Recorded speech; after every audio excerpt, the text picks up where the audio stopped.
بيتيس. من هنالك ماركو روكا يوصلها للزلزولي، يدخل الزلزولي، خطيرة ملعوبة أرضية خطيرة خطيرة، التسديدة وضع التسلل.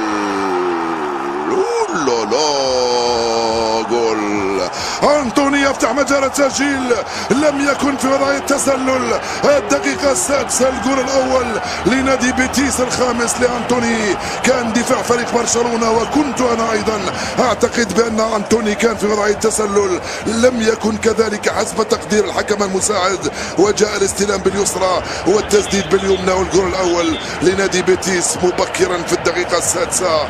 بيتيس جول، برشلونة زيرو من أول كرة وأول لعبة. من هنالك على الجهة اليسرى الانطلاقة كانت من عبد الزلزولي، دخل ووزع كرة ملعوبة بشكل رائع.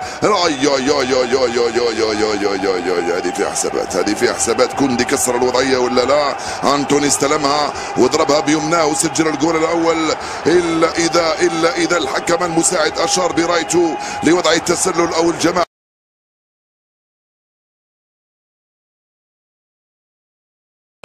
مع جيرارdo مارتين لإيريك غارسيا. ضيعتها يا إيريك، وصلت من هنالك على الجهة اليمنى لامين جمال مع كوندي، ملعوبة بشكل رائع. كوندي دخل، كوندي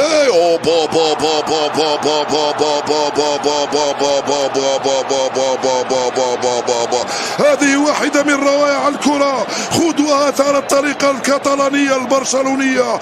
من هنالك على الجهة اليمنى لامين جمال، كوندي، فيران توريس، وهدف بالعقب في منتهى الروعة. يأتي هدف التعديل، هو الهدف التاسع. هاي اللعبة من إيريك غارسيا، بارداغجي، كوندي، لامين جمال يلعب لبارداغجي. من هنالك كوندي لم يكن متسللا. يا سلام على هذه اللعبة، ويا سلام على هذه التمريرة، ويا سلام على هذه اللمسة، ويا سلام على هذا الجول. 1-1 صارت النتيجة بين بيتيس وفريق برشلونة بعد 11 دقيقة لعب. يفعلها فيران توريس ويسجل هدف التعديل على الهدف. روني بارداغجي العرضية وجول. توريس يسجل الهدف الثاني لبرشلونة، هدف ثاني في ظرف دقيقتين. 2-1 صارت النتيجة للبارسا. يا سلام على اللعبة مرة ثانية. الانطلاقة من هنالك من جمال صنع الفارق. بارداغجي بمراوغته، التمريرة في اتجاه توريس وجول ثاني لبرشلونة. 18 دقيقة لعب، 2-1 في النتيجة. هاو بارداغجي وهاو توريس، العرضية مثل ما جاءت مقصية رائعة جدا من تحت أرجل ألفارو فالس. الجول الثاني لبرشلونة. 2-1 صارت النتيجة لعناصر برشلونة. مش قادرين طبعا اكيد على بارداغجي.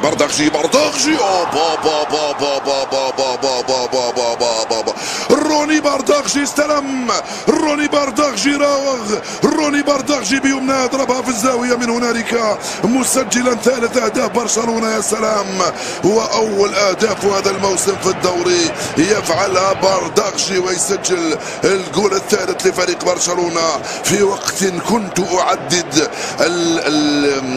القدرات التي لم يقدر عليها فريق بيتيس اليوم من امام عناصر نادي برشلونة. وجاء الجول الاول لبارداغجي هذا الموسم، الجول الاول له مع فريق برشلونة. يفعلها ويسجل روني هدفا رائعا. باليمنى استلم وباليسرى راوغ، ثم باليمنى ضربها في الزاوية اليسرى مسجلا الهدف الثالث لبرشلونة. 3-1 صارت النتيجة للبارسا. ما زالوا 3 اهداف.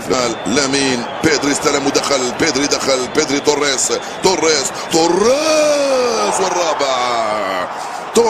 والرابع هاتريك من فيران توريس الذي يصل للهدف 11 له هذا الموسم. استلام من عند لامين جمال، وجاء الجول الرابع عند الدقيقة 40 من عمر الشوط الأول. صرنا 5 أهداف، ما زالوا هدفين على السبعة الذي تحدثت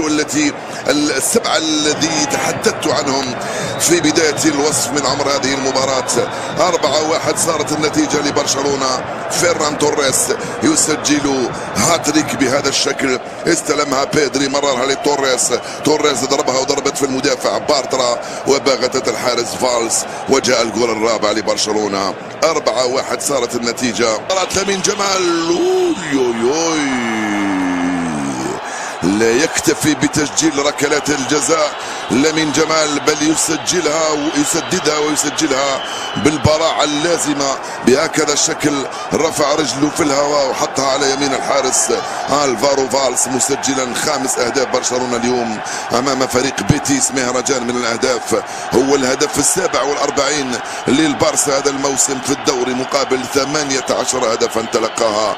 هو ثالث أفضل خط هجوم، رابع أفضل خط هجوم، رابع أفضل خط دفاع، وأول أفضل خط هجوم في الدوري ب47 هدف. هاي الكرة، هاي التسديدة، وهاي اللمسة لمارك بارترا يقول له بأنه ضربتني في الفخذ.